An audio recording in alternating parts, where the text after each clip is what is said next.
Hello everyone, this is Alex and welcome back to the channel. Hope everybody's okay and keeping safe and healthy out there amongst all the fear and chaos that's going on in the world at the minute. You know, all I can say is I don't do politics, but I just hope and pray, fingers crossed, that they find a peaceful solution to the situation in the Ukraine at the minute. My heart goes out to everybody there, not just in the Ukraine but also in the innocent people in Russia and Poland, Hungary, etc., and Romania, and in all the neighbouring countries, etc., etc. Anywho, pressing on with the video. Just time for a quick update, as I know I haven't posted for a while, so many apologies. Life's just been getting in the way and been rather hectic, as I'm sure it has been for all of us. Anywho, so far this is one of the projects I've been doing as of late. It's the Airfix 148 Chipmunk, which was a new release. Well, I ordered this last year. I actually pre-ordered it when it first became available from Airfix Direct.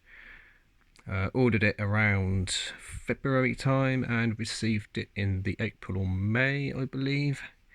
But anywho, this is where we are at so far. Basically, I've actually hand painted this. I've tried to keep the brush strokes to a minimum. The paint luckily has gone on nice and thin, so it's covered reasonably well, I have to say. It's a combination of enamels and acrylics. The grey is Humble's own 166 light aircraft grey. The red is the acrylic 174, I think it is, the signal red. Same colour used for the red arrows, I believe. And also with the satin white rudder. The markings I've chosen for this particular one is of it's colour scheme C, which is from the Royal Navy Historic Flight based at Royal Air Naval Station Yeovilton in Somerset, from 2009, part of the Royal Navy Historic Flight. I was going to go for the camouflage version based at Middle Wallop, but couldn't get the paints at the time. So I think I had these colours already, so I had a change of heart and thought, do you know what? Just to be different, I'm going to do this one because it's fairly local scheme to us. Yeovilton's about just over an hour's drive from Bournemouth, so it's fairly local enough. So being as I say, being fairly local, I thought, well, I haven't really seen a chipmunk in those colours before, so I thought, well, you know what, just to be different, let's do that one, I think. So anyway, this is where we're at the minute. Painting was done, well, quite a while ago actually. So now that was all set, I've basically finished going over the panel lines with a 0.3 mechanical pencil. Just finished that off today. All that's required basically now is a bit of touching up along the nose here on the anti-glare panel, and then once that's done, it will then be a case of moving on to the decals. Apology, that's my Frenchie in the background, it's going slightly mental, as you can see. Hi Bella. Yep. Hi. It's alright, carry on, you're fine. Bless. Anywho, as I was saying, now these are the markings in questions that will be used for this particular version.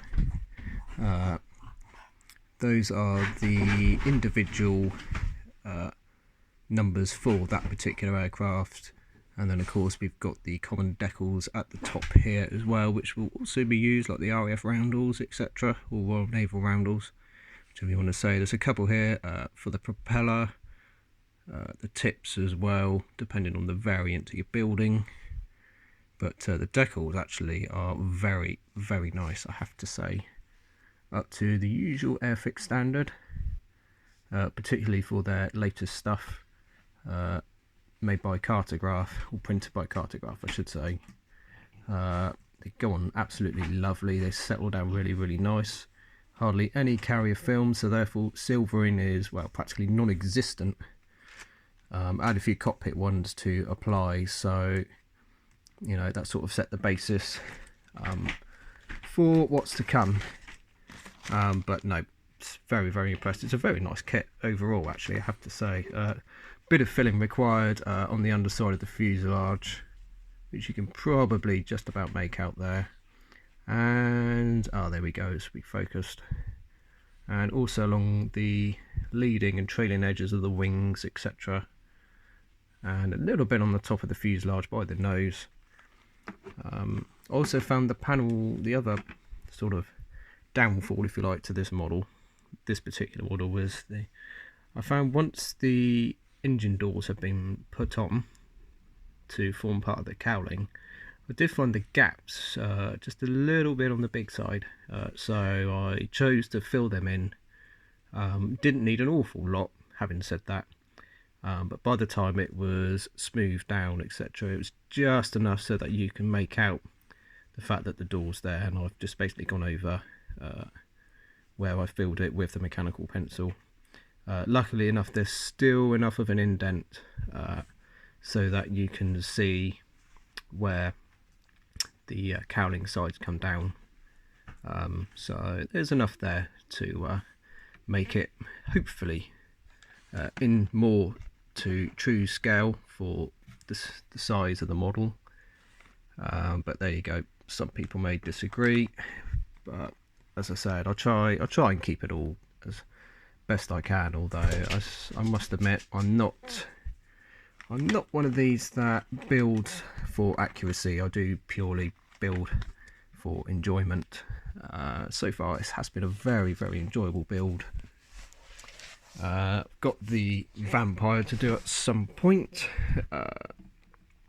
although I am having to go through my stash, and some of that will be finding new homes. I'm not sure if I'm going to keep the vampire or not, but we shall see. Anyway, I must sign off and join us for the next part. Bye bye.